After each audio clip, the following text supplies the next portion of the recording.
अस्सलाम वालेकुम जी। बिस्मिल्लाहिर्रहमानिर्रहीम। आइए आगाज़ करते हैं IFRS 2 के अपने 5th लेक्चर का। और इस लेक्चर के अंदर हम क्या देख रहे होंगे? इस लेक्चर में हम देखेंगे cash settled share based payments का ट्रीटमेंट। इसके ऊपर आज तक कोई तगड़ा सवाल नहीं आया हुआ, तो ये फ्यूचर में टेस्ट हो सकता है। आए हुए हैं सवाल ज़रूर, लेकिन अच्छा मज़ेदार सवाल नहीं आया हुआ। और वो अच्छे मज़ेदार सवाल कैसे होते हैं वो हम देखेंगे। हमारे नोट्स में एग्जाम्पल है IG example 12, page 60 of the notes पर। ना सिर्फ वो देखेंगे बल्कि एक क्लास एग्जाम्पल भी बना के देखेंगे। हम खुद अपनी एक क्लास एग्जाम्पल बनाएंगे, उसके थ्रू भी इसको समझेंगे। ठीक है जी। तो पेज 60 ऑफ द नोट्स आप सबके सामने होना चाहिए प्लीज़। आइए स्टार्ट करते हैं। Until now we have captured intrinsic value method भी हो गया हुआ है, modification भी हो गई हुई है, cancellation settlement की accounting भी हो गई हुई है। Let's now look at this cash settle share based payment quickly। ठीक है जी। Cash settle share based payment को देखने के लिए आपके पास एग्जांपल है एक आपके नोट्स में, आप वो काइंडली क्विकली देख लें। IG एग्जांपल 12, अगर सब देख लें एक दफ़ा। IG example 12, IG example 12। हाँ जी, पढ़ लिया सबने IG एग्जांपल 12? गुड। सो कहता है an entity grants 100 cash share appreciation rights. Share appreciation rights, इसको कहते हैं सार्स। बड़ा आजकल तो बड़ा नोटोरियस सा ये नेमोनिक है, but SARs, share appreciation rights. ठीक है जी। ये क्या कहते, शेयर एप्रिसिएशन राइट्स होते क्या हैं? शेयर एप्रिसिएशन राइट्स ये होते हैं कि एक डेट सेट कर दी जाएगी, उस डेट के ऊपर देखा जाएगा, फॉर एग्जांपल वो डेट है एंड ऑफ 2020। उस डेट के ऊपर देखा जाएगा कि शेयर प्राइस क्या है। फर्ज करें उस डेट के ऊपर शेयर प्राइस है 100। एक एक्सरसाइज प्राइस या फ्लोर प्राइस सेट कर दी जाएगी। ठीक है, ये भी सेट कर दी जाएगी, पहले से डेट भी सेट की जाती है, फ्लोर प्राइस भी सेट की जाती है। फर्ज करें 40 रुपीज़, ये इसमें से माइनस कर दिया जाएगा, और जो पीछे बचेगा ₹60, इसे बोलते हैं सार की इंट्रिंसिक वैल्यू। सार की इंट्रिंसिक वैल्यू, ये आपको एज कैश दे दिया जाएगा। ठीक है, ये आपको एज कैश दे दिया जाएगा। अब इससे फायदा क्या होगा? फर्ज करें आप मेरी कंपनी में CEO हैं, मैं आपको 1000 सार्स ऑफर करता हूं, 1000 सार्स। ठीक है, आज फर्ज करें 1 जनवरी 2020 है, मैं कहता हूं तुमने हमारे ऐसी एफर्ट करनी है कि मेरी कंपनी की शेयर प्राइस बढ़े। अच्छा, वो एफर्ट करके शेयर प्राइस बढ़ेगी तो फायदा क्या होगा? फर्ज करें आज शेयर प्राइस है 70 रुपीज़। अब शेयर प्राइस जितनी ऊपर जाएगी आपको पैसे उतने ज़्यादा मिलेंगे, हाँ या ना? 100 रुपये पे चली जाती है तो और ज़्यादा मिलेंगे, 140, 150, 200 चली जाती है और ज़्यादा मिलेंगे। बात समझ आ रही है नहीं? ठीक है। हाउएवर आपको शेयर्स नहीं मिलेंगे, आपको मिलेगी क्या? Cash. However this cash will be measured, will be calculated, not measured. Measured is a lingo. This is a jargon actually. So this cash will be calculated on the basis of share price. So you will get cash, but that cash will be calculated on the basis of share price. Do you get this point? ये बात समझ आ रही है नहीं? SARS क्या होते हैं ये समझ आए? ठीक। अब ये जो कैश पे की जा रही है ये कैलकुलेट की जा रही है on the basis of share price. अगर शेयर प्राइस ज्यादा होगी तो ये कैश भी ज्यादा होगी, अगर शेयर प्राइस कम होगी तो ये कैश भी कम होगी, ऑब्वियसली। ऐसा है या नहीं? है ना? ऐसी शेयर बेस्ड पेमेंट को कहते हैं cash settled share based payment, जिसमें दी कैश जा रही होती है। हाउएवर वो कैश कैलकुलेट होती है on the basis of value of equity instrument, या शेयर की कीमत या शेयर ऑप्शन की कीमत की बेसिस पे वो डिटरमिन हो रही हो। ऐसी को कहते हैं cash settled share based payment transaction. Is this clear?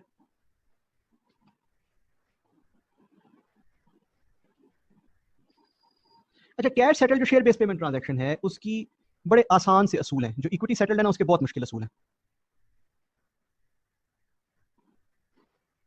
Cash settle share based payment transaction किस अमाउंट पे मेजर की जाती है? Fair value at each year end and at settlement. हर साल के एंड पे जो भी फेयर वैल्यू इसकी बनेगी। अब इसकी फेयर वैल्यू बनाना काफी मुश्किल काम होता है, जनरली इसके लिए एनालिस्ट की मदद दी जाती है। ठीक है ना? At each year end and at settlement इसकी फेयर वैल्यू जो है निकाल ली जाएगी। Number 2, that is amount. ठीक है।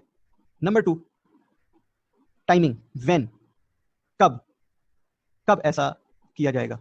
ठीक है, कब कब रिकॉर्ड होगी, based on wasting conditions. Timing होती है बेस्ड ऑन वेस्टिंग कंडीशंस, और कंडीशंस इसमें कौन सी हो सकती हैं?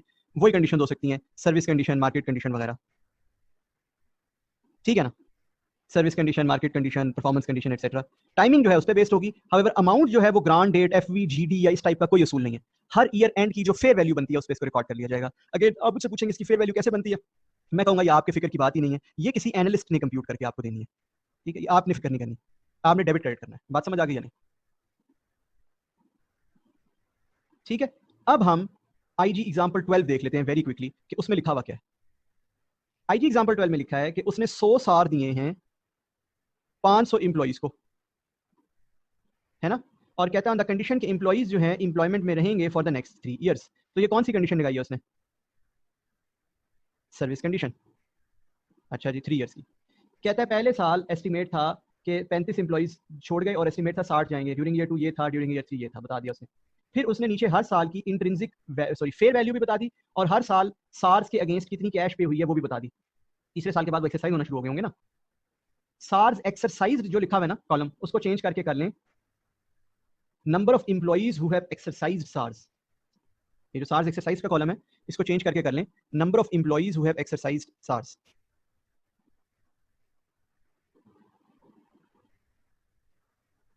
ठीक है, अब जरा आइए इकट्ठे हम जरा देख लेते हैं कि इसको हमने कैसे आंसर करना है।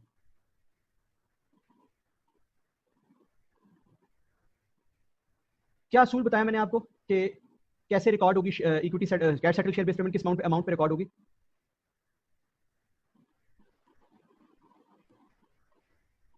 फेयर वैल्यू पे। मैंने ये क्या बताया कि फेयर वैल्यू कौन बताएगा?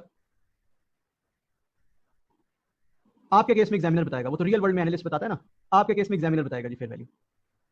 ठीक है, सो मैं जरा बना लेता हूं मैंने किस तरह से जर्नल पास करना है। ईयर 1, ठीक है, यहां मैं एक चीज लिखने लगा हूं, देखिएगा प्लीज। वैल्यू ऑफ लाइबिलिटी, और फिर यहां पे जर्नल, क्या जर्नल पास हुआ होगा। ईयर 1 में वैल्यू ऑफ लाइबिलिटी होगी, जरा मुझे क्विकली चेक करके बताएं ईयर 1 के मुताबिक कितने इंप्लॉय होंगे जो ये साल ले जाएंगे। ईयर 1 का क्या एस्टिमेट है? ईयर 1 में हमारा नहीं, जीरो नहीं होंगे, ज्यादा होंगे यार, 500 माइनस पता नहीं 60 माइनस, हाँ 405, बिल्कुल ऐसे ही, बिल्कुल ऐसे ही। अच्छा जी, इनटू ईयर 1 के एंड पे फेयर वैल्यू क्या है इसकी? 14.4 इनटू 1/3। वाई 1/3? बिकॉज अभी 1/3 लाइबिलिटी रिकॉर्ड होगी, ऐसा ही है, बोले ऐसा ही है। लाइबिलिटी की वैल्यू क्या बनती है जी, बोले 194, 400 तो इसको हम कर देते हैं रुपीज इन थाउजेंड्स, 194.4 ये लाइबिलिटी की वैल्यू है। इसका जर्नल क्या होगा? जर्नल होगा expense to liability, expense to equity नहीं, ये this is a cash liability, a financial liability, right.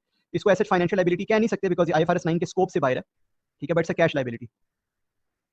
ठीक है, सो ये हो जाएगा 194.4 का जर्नल। बात समझ आ गई या नहीं? अब अगले साल चलते हैं, वैल्यू ऑफ लाइबिलिटी अगले साल देखते हैं।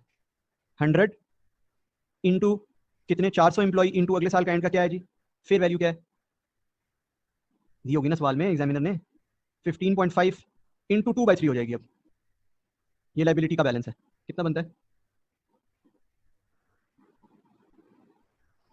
220 डेल्टा हो जाएगा, नहीं 219 हो जाएगा डेल्टा, ठीक है। तो ये लाइबिलिटी बन गई 413.3 और इसका डेल्टा हो जाएगा 218.9, 218.9, बिल्कुल ठीक। एक्सपेंस टू लाइबिलिटी 218.9, समझ रहे? फिर तीसरा साल 100 इंटू कितने एम्प्लॉइज को मिला है तीसरे साल फाइनली, कितने एम्प्लॉइज को मिला है? 403 को, बिल्कुल ठीक। चेक करते रहिएगा साथ दूसरे लोग भी कि ये सारे लोग ठीक कह रहे हैं नहीं। इंटू 3/3 तो ये लाइबिलिटी बनती है कितनी, बनाए 4,30,000, 400, 40,300 और 733.5, 733.5, ठीक है। तो एक्सपेंस टू लाइबिलिटी मजीद कितना बुक होगा? 320.3, ये मजीद एक्सपेंस टू लाइबिलिटी बुक हो जाएगा। Is this clear? ये एक्सपेंस टू लाइबिलिटी हम कैसे बुक कर रहे हैं, आपको क्लियर है सबको या नहीं? ओके, अब तीसरे साल के एंड पे कितने इंप्लॉइज ने सार एक्सरसाइज कर ली है? तीसरे साल के एंड पे कितने इंप्लॉइज ने सार एक्सरसाइज कर ली है एज पर द स्टैंडर्ड या as per the question? 150 employees ने, और उनको फी सार कितनी रकम मिली है? 15, ऐसा ही है।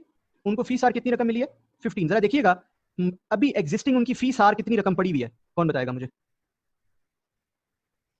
18.2, वेरी गुड। अब जरा सबने गौर से देखना है मैं क्या करने जा रहा हूं, प्लीज यहां देख लीजिए सब गौर से। मैं एक पेमेंट का जर्नल करने जा रहा हूं। मैं कह रहा हूं 100 इंटू 50 इंटू 18.2, इतने से मैं अपनी लाइबिलिटी को कम कर दूंगा, बताएं कितना बनता है? 273 से, इतने से मैं अपनी लाइबिलिटी को कम कर दूंगा at the end of year 3। और जर्नल जरा देखिएगा मैं क्या कर रहा हूँ, मैं कर रहा हूँ liability debit by 273, bank credit, PNL credit. So क्या कह रहा हूँ जी मैं, बैंक में कितने पैसे जाएंगे जी, 100 इंटू 150 इंटू 15 है ना। बैंक में कितनी कैश आउटफ्लो होगी, 225 बनता है ये, बिल्कुल ठीक है। बाकी 48 पीएनएल में रिवर्स हो जाएगा, बाकी 48 पीएनएल में रिवर्स हो जाएगा। बात समझ आ गई, बाकी 48 पीएनएल में रिवर्स कर देंगे, ठीक है। यहां पे अब लाइबिलिटी की क्या वैल्यू रहेगी ईयर 3 के एंड पे, जल्दी से बताएं। पीएनएल में इसलिए किया क्योंकि it's a change in estimate, and estimate of a thing that is recorded in PNL 460.5। अच्छा जी, अब ईयर 4 पे आते हैं। देखिएगा जी जरा सब लोग, ईयर 4 पे क्या होगा, लाइबिलिटी की वैल्यू बनती है 100 इंटू 253 इंटू ईयर 4 के एंड पे फेयर वैल्यू क्या है, ईयर 4 के एंड पे फेयर वैल्यू क्या है, 21.4 इंटू 3/3, पहले पीरियड तो पूरा हो चुका है ना इसका। क्या बनती है जी लाइबिलिटी की वैल्यू अब, बोले जी लाइबिलिटी की वैल्यू क्या बनती है, 541.4। तो क्या जर्नल करें जी इसको यहां से यहां लाने के लिए, how is 253 calculated, 403 total employee थे, 150 एक्सरसाइज कर बैठे हैं, चले गए हैं, तो पीछे क्या बचते हैं।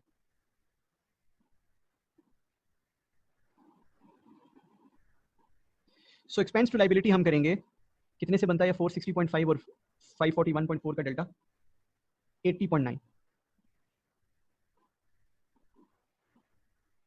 ठीक है, फोर्थ ईयर में। Is this clear. अच्छा फिर फोर्थ ईयर में कुछ लोग अपने सारे एक्सरसाइज करके भी ले गए हैं, क्या ख्याल है, एक्सरसाइज करके ले गए ना, कितने लोग ले गए एक्सरसाइज करके, 140। उनके सार्स किस वैल्यू पे रिकॉर्ड हुए हैं, 21.4 पे, है ना। तो कितनी अमाउंट पे ऑफ हो जाएगी लाइबिलिटी में से,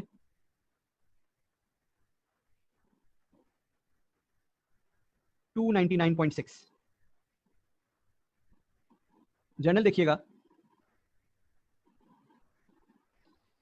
liability debit 299.6, bank credit by 20 रुपए के हिसाब लेके गए ना, तो कितने लेके गए हुए, 20 रुपए के हिसाब लेके गए तो 280 ले गए, है ना, 280 एब्सोल्युटली। तो बैंक में सॉरी पीएनएल में बाकी बैलेंसिंग चला जाएगा 19.6। Is this clear.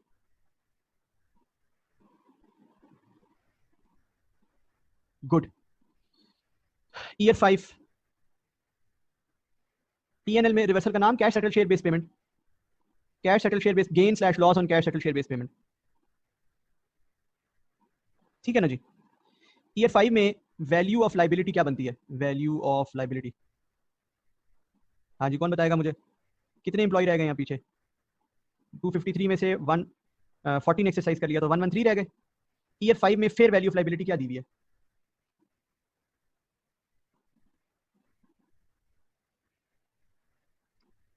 आपके ख्याल में क्या जीरो होगी,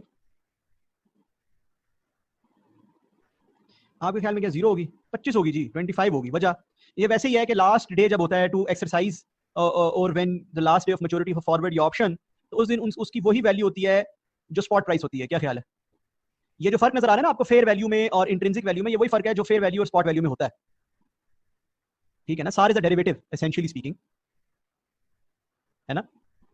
तो 100 इंटू 113 इंटू 25, ठीक है, कितनी वैल्यू बनती है 282.5। तो मैंने क्या जर्नल पास करना है जी, जो भी पिछले साल की क्लोजिंग वैल्यू थी, आप लोगों ने बताई नहीं मुझे, ये क्लोजिंग वैल्यू क्या बनती है पिछले साल की फोर्थ ईयर के एंड की, 241.8। 241.8 से 299.6 पे लाइबिलिटी लेके जानी है, तो क्या एंट्री करें, एक्सपेंस टू लाइबिलिटी जी 57.8, दैट इज इंटरेस्टिंग। अच्छा नहीं 40.7 है, 40.7। और फिर पेमेंट है फाइनली, कितने लोग एक्सरसाइज करके लेके गए आखिरी साल, 113 सारे ले गए, ठीक है। ये 282.5 ही बनेगा और लाइबिलिटी जीरो हो जाएगी आखिरी साल के एंड पे। एंट्री करेंगे लाइबिलिटी डेबिट, कितने किस हिसाब से पैसे लेके गए हैं, इसी हिसाब से liability to bank 282.5 and that's it. आपकी cash settle share based payment की अकाउंटिंग कंप्लीट हो गई। हर साल लायबिलिटी रिकॉर्ड करते रहे हैं, पेमेंट्स होती रही हैं, एस्टीमेट चेंज होते रहे। सो एक कॉमन प्रॉब्लम होता है बच्चों को, वो मैं क्लियर कर देता हूँ, तो उसका अकाउंटिंग से कोई ताल्लुक नहीं है, वो सबको ही होता है तकरीबन, बट वो जनरल इस क्वेश्चन से रिलेटेड होता है इन द सेंस के प्रॉब्लम ये होता है बच्चों को कि ईयर 3 में सवाल में फेयर वैल्यू क्या लिखी हुई है, क्या लिखी हुई है सवाल में फेयर वैल्यू 18.2, और कैश पेड उसी साल उस लाइबिलिटी के अगेंस्ट क्या लिखी हुई है 15, राइट। बच्चों को ये मसला होता है कि यार ये क्या मसला है, ये दोनों अलग क्यों हैं, ये डिफरेंट वैल्यूज क्यों हैं, और ईयर 4 में भी इसी तरह आई थिंक 21.4 और 20 है, एंड ईयर 5 में जाके ये सेम हो जाती है, ये क्या चक्कर है।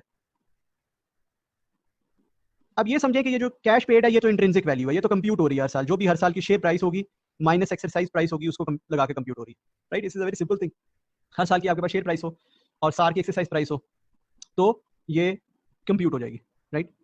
फेयर वैल्यू जो है वो ये चीज नहीं है, फेयर वैल्यू में इसकी इंट्रिंसिक वैल्यू का भी इफेक्ट है और टाइम वैल्यू का भी इफेक्ट है, right. It is not necessarily the present value, right, but it takes into account the fact कि फ्यूचर में कैश पेड या इंट्रिंसिक वैल्यू बढ़ जाएगी। तो बात समझ आ रही है। So 18.2 accounts for the fact कि आने वाले दिनों में 15, 20, 25 इंट्रिंसिक वैल्यू होगी। इसी तरह 21.4 अकाउंट्स फॉर द फैक्ट कि आने वाले दिनों में 20, 25 इंट्रिंसिक वैल्यू होगी, और 25 जो है वो सिर्फ इसको अकाउंट फॉर करती है, इसी 25 को, आज के दिन की इंट्रिंसिक वैल्यू को, लिहाजा इट्स द सेम। तो बात समझ आ रही है। This is how fair value of such instruments is calculated, ठीक है। ये जनरल एक कॉमन अंडरस्टैंडिंग इशू होता है स्टूडेंट्स को। आई होप अब ये रेक्टिफाई हो गया आपके जहनों में, ठीक है। Alright, good. So cash settle share based payment transaction के बाद आप लोग आओ अपने नोट्स में आईजी एग्जांपल, बल्कि कैश सेटल की एक और एग्जांपल मैं आपको दे देता हूं, एक और एग्जांपल करा देता हूं। एक कंपनी ने अपने सीईओ से कहा कि हम आपको 1000 शेयर्स के इक्वल कैश देंगे अगर आप 3 years service plus 10% per annum profit growth देते हो। शेयर प्राइस कुछ यू थी, year 0, 1, 2, 3,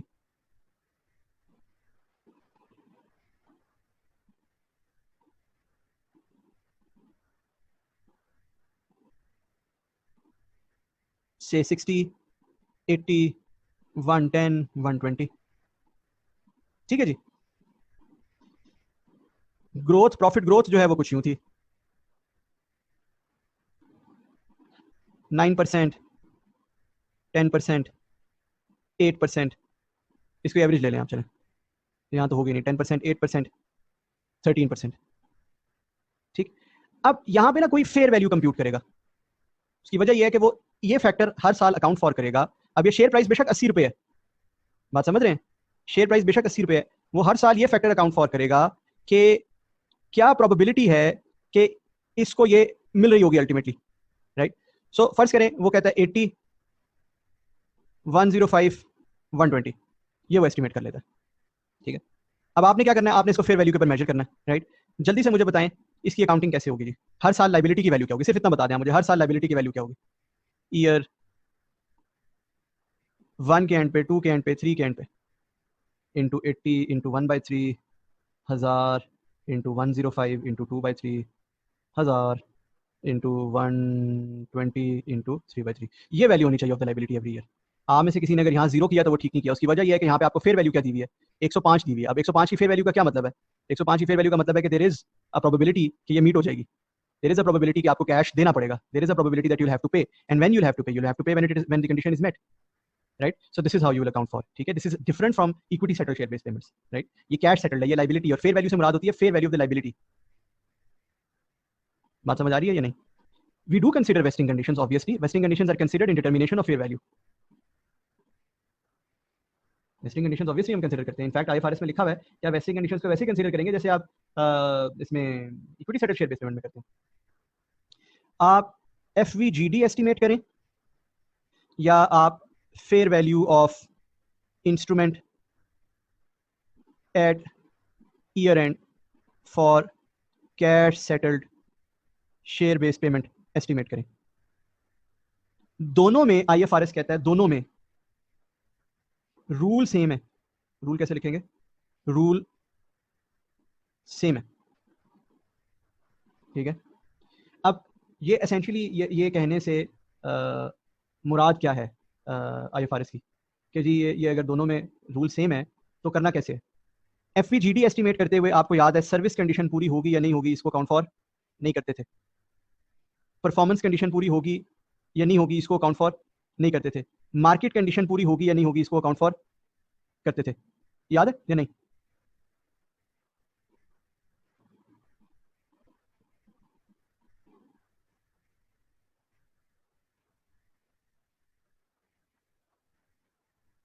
same rules will apply over here.